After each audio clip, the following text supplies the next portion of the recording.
तमाम अंबिया से निस्बत के जिंदा करें था अल्लाह दुआ है अल्लाह ताला उनके माल इज्जत की हिफाजत फरमाए अल्लाह ताला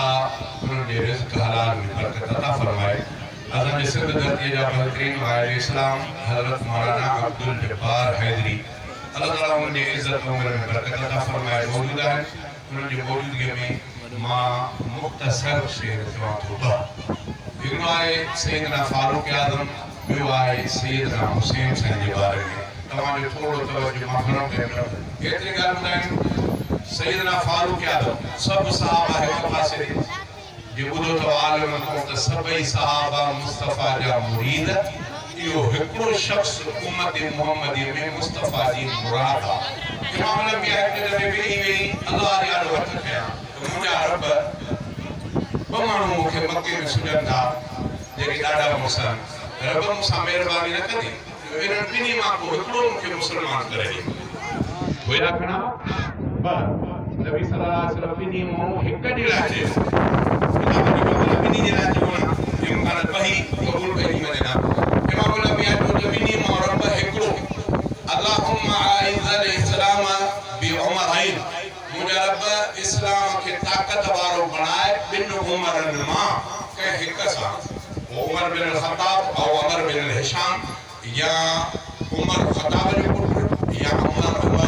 अबू जहल हिशाम जो पुत्र नबी सल्लल्लाहु अलैहि वसल्लम दुआ में अल्लाह के रसूल बिनी मां हिकड़ो अब दुआ करेंगे अल्लाह के रसूल इस्लाम की इज्जत कराने वाले हिदायत इस्लाम की ताकत दिला अल्लाह इन बिन मानन के हिकड़ो मुसलमान करे दी शादी ला इस्लाम की ताकत थी अल्लाह ताकत दिला उमर बिन खत्ताब जो इंतखाब ये अल्लाह की कुदरत ये नबी सल्लल्लाहु अलैहि वसल्लम फिर जाना रखया तो दाऊद को के परमाणु खबर मिसाल तो लिया वो जो असन जो ऐसे हिसाब के बाद दाऊद हो या परमाणु वटा जन के मां कुछ गाड़ी में बुधाई परमाणु बिन जो इंतखाब बिन मां हिकड़ो अची मुझे जो इंतखाब थे तो वाही हो अधिक हो उन खान दे जो इंतखाब थे इमाम नबी बिन जाना रखया अल्लाह की मां कुंड करे उमर बिन खत्ताब को मोकले तो मुस्तफा है तो दीन की मदद जे लाजे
अमीरुल मोमिनीन अची दिसो तो निशानी माने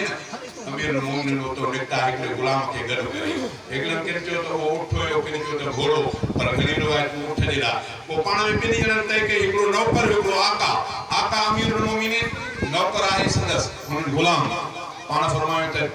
हिस्सा था के पंध के एकड़ो हिस्सो मासवार थी तू पंधे उठ जी मार वठी हलंदे वरी कुछ वक्त का पो तू सवार थींदे मां मार वठी हलंदुस तने उन गुलाम अर्ज के तो मुझा साईं तू मुझो आका तू मुझो सरदार तू मुझो अगवान मां ये की कया जो ता मां उठते वे ता पंध मुझी मार वठी रहो साईं जन फरमायो जेड़ो इंसान तू टेड़ो मां जेड़ो ठक तोके थींदो तेड़ो मुके थींदो इने में उम्र को बेइंसाफी न केसो तमाम वडो आखिरी छेड़ो भागन में वरी उहे जो नौकर जो उन्हें जे सवाल थण जो उमर फारूक के महार वठण जो तने हुनने पे ॾिठो उन पादरन पे ॾिठो तो उठ वारे में केड़ियूं केड़ियूं निशानियूं हुनने निहारन पर एड़ी का निशानी नजर न पई अचे तने मुसलमानन जो को कुत्तो जो अमीर हुयो लश्कर जो उन्हें भजी करे वनी महार वारे के चिमड़ियो उन्हें हथन के चुमी ॾिने उन्हनि खे दसे अमीरुल मोमिनीन हे आज महार वठन पे आयो घणो जो निहारे को पहराणा के 14 चतू लगला बियो निशानी खोड़ उन जो त इहो ई बियो मुमिन आहे चाबी वठो असां जंग खत्म कईसे असां हवाले करे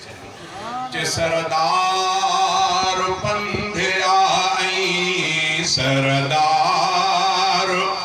पंधिया आई उठते सुवार नौकर आहे महारत में काहे प्योठ के रहबर सरदार पंधिया आई पहरान उन जो फाटल 14 चक्यों लगलऊं पहरान उन जो फाटल 14 चक्यों लगलऊं हज़रत उमर ही आहे अहिड़ो अज़ीम लीडर सरदार पंधिया आई उठते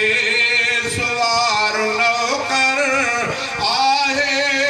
महारत में काहे प्योठ के रहबर सरदार पंधिया आई आराम में अरैयत पहरो हो पान नींदो कोई बिगड़ मुहाफिज हरगिज़ हो कोन खणंदो इंसाफ अदल वारो हज़रत उमर अदल बर सरदार पंधिया आई उठते सुवार नौकर आहे महारत में काहे प्योठ के रहबर सरदार पंधिया आई पंहिंजने हथनि संगारो खुद पान पियो बनाए पंहिंजने हथनि संगारो खुद पान पियो बनाए गारो बिनबवी मस्जिद खे पान पियो लगाए गारो बिनबवी मस्जिद खे पान पियो लगाए